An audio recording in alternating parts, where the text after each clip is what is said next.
What a play by Jack Sawyer, and the Ohio State Buckeyes advanced to the national championship. I think I'm finally over the Michigan game. I think I finally got myself to wrap my head around the fact that the Ohio State Buckeyes are going to be national champions. I think they're going to beat Notre Dame, and there's a lot to come there. But what a game that was. They took down Texas. The SEC and all their fans could cry, go home. The SEC was not very good this year. Ohio State going to the national title against Notre Dame. What a game that's going to be, and I'm really excited to see how that plays out. Short Take Saturday, everybody. Hope everyone had a great week. Like I mentioned there with Ohio State, they're going to take on Notre Dame. Notre Dame, Penn State, actually, I thought was the better game of the two, but the better play was definitely in the Ohio State game. And also give it up for Trevion Henderson with that 75-yard TD he had earlier on in the first half of that game.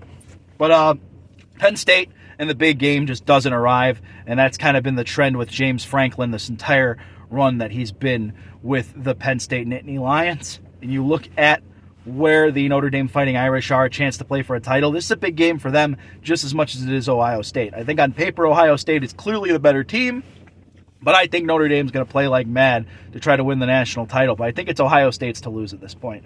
What a game yesterday. What a games that we had all week. I mean, and that even goes for the NBA too. The Cleveland Cavaliers, Oklahoma City Thunder putting everybody on notice. Obviously a couple days of rest for the Cavs. But I'll tell you what, the Sacramento Kings, after they fired Mike Brown, I thought it was a ridiculous move at first, but so far they're 6-1 without him, and they just took down the Boston Celtics, which helps the Cavs in terms of the standings hold on to the 1 seed. So a lot going on in the basketball world too, but give it up for those Cleveland Cavaliers as well. Tremendous job they're doing. But now let's get to the nitty-gritty of things now.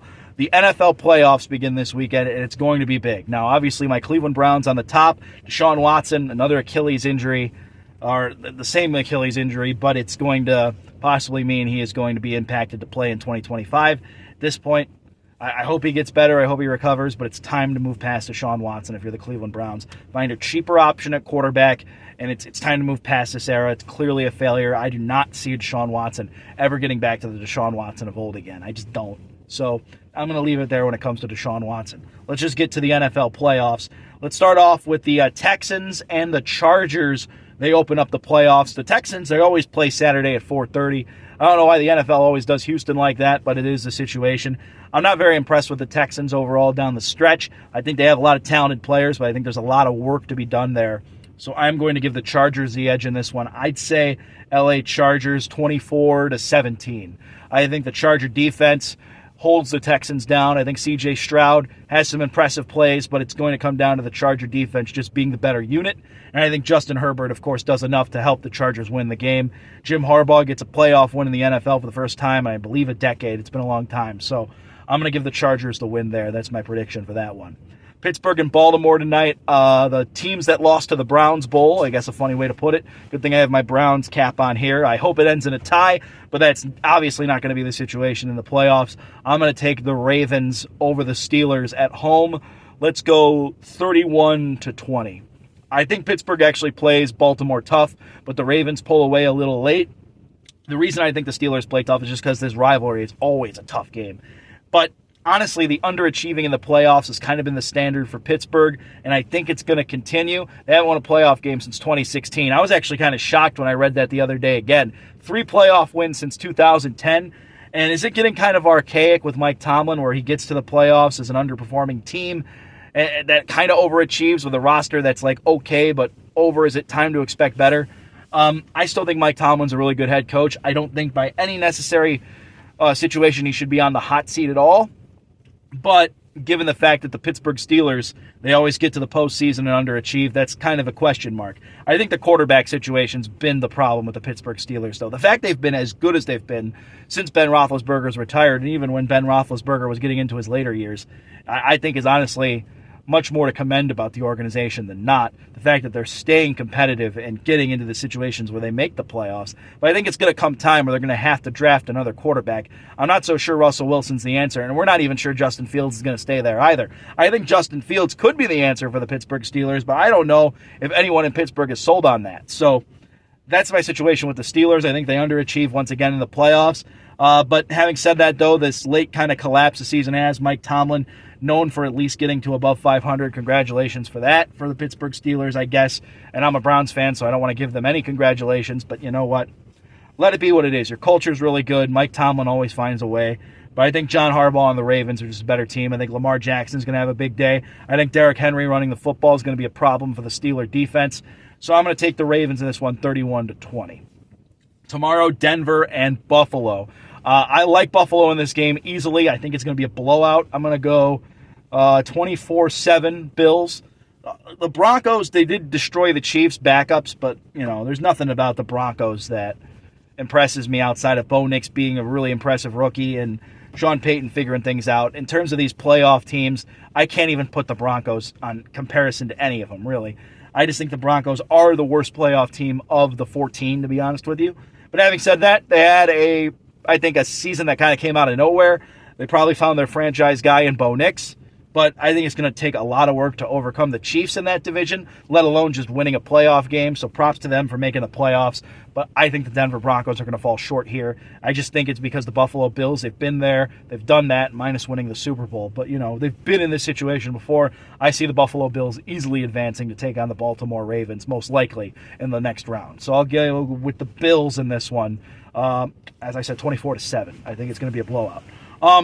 But props to the Broncos for getting there, as I said. After that, we have the Packers and Eagles. Packers and Eagles, a rematch of the first meeting in Sao Paulo, Brazil. So this time it's going to be in Philadelphia, as it should have been the first time. So props to the NFL, I guess, for figuring out a way to get the Eagles and Packers to meet again in the postseason, this time in Philadelphia. But we can explain my thoughts on international games and the Browns playing in London and all that later. I like the Eagles in this game. Saquon Barkley running the football, I think, is going to be a problem. I mentioned that on Raw Takes earlier this week. He's just hard to stop, and I don't see any defense that has an answer for him. Detroit has a great defensive coordinator with Aaron Glenn, but is he going to be able to come up with a scheme to stop Saquon Barkley? I question that.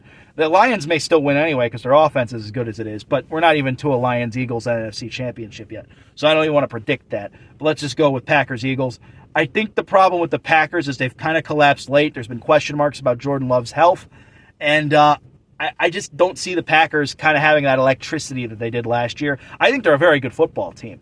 They struggled within the division, and their only other loss outside of the division this year, though, was to Philadelphia. So they are a good team on paper, but the problem for them is going to be overcoming Saquon Barkley. If Jalen Hurts is ready to go, which it looks like he will be, I think Jalen Hurts is going to cause havoc for that Packer defense as well, especially if he's fully healthy, ready to go with Saquon Barkley running the football. So I like Philadelphia in this game. Green Bay kept it close the first time around in Brazil, but to me, Philadelphia should have no problem advancing to the next round. I'll take the Eagles 28-17. All right, the nightcap tomorrow is Commanders-Buccaneers. I'm really excited for this game.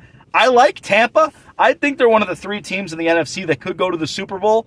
Will they? I don't think so. I think Detroit and Philadelphia are a lot better than the Tampa Bay Buccaneers. But at the end of the day, the Tampa Bay Buccaneers are the only team to beat Detroit and Philadelphia. So they're in kind of the right place here. Baker Mayfield's been playing pretty impressively. So is Jaden Daniels. So give the Commanders credit. They got killed by the Buccaneers earlier this season, I believe the first week of the season. So I think Jaden Daniels is going to make it a little interesting in Tampa Bay again this time around. But having said that, I still think the Buccaneers are a little bit light year ahead. So I like this to be kind of a shootout style game. I'm going to go Tampa Bay 31-28.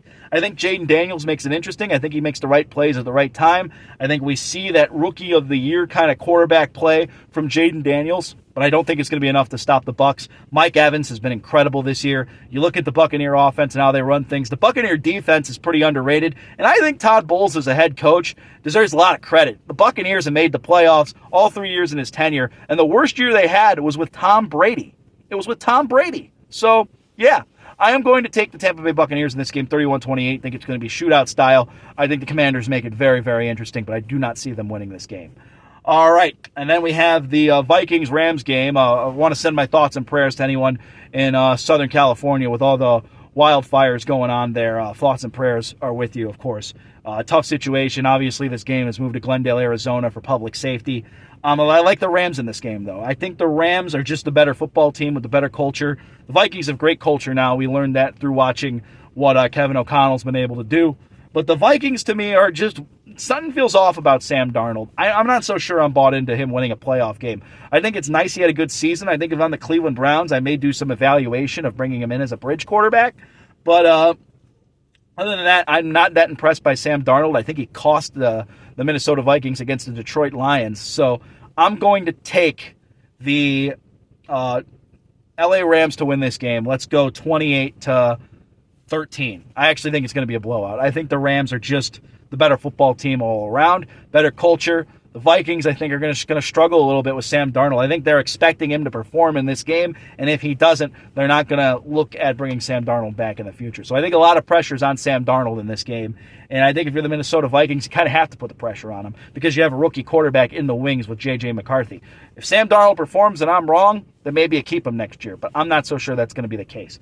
So I will take the Minnesota Vikings over the Los Angeles Rams. That's going to be it for today's edition of Short Take Saturday. My predictions on the NFL, along with my thoughts on Ohio State. Plenty more basketball coming up with the Cavs, too, and way more to talk about once, of course, the NBA really gets into full swing here. We're getting to the nitty-gritty of it. We're almost halfway through the season in the NBA, so I'm excited to talk some more Cavs, some more Knicks, I guess, some more Boston Celtics or Oklahoma City Thunder. We'll get into the nitty-gritty basketball as it goes on, and college basketball, too, once March Madness comes up. So a lot to talk about there. Make sure to stay tuned for Raw Takes next week. We'll give my thoughts on the playoff games, so make sure to stick around for that. Hope you have a wonderful day. Make sure to like, comment, and subscribe. Check out the show on social media as well. It's Short Take Saturday. I'm Andrew Hody.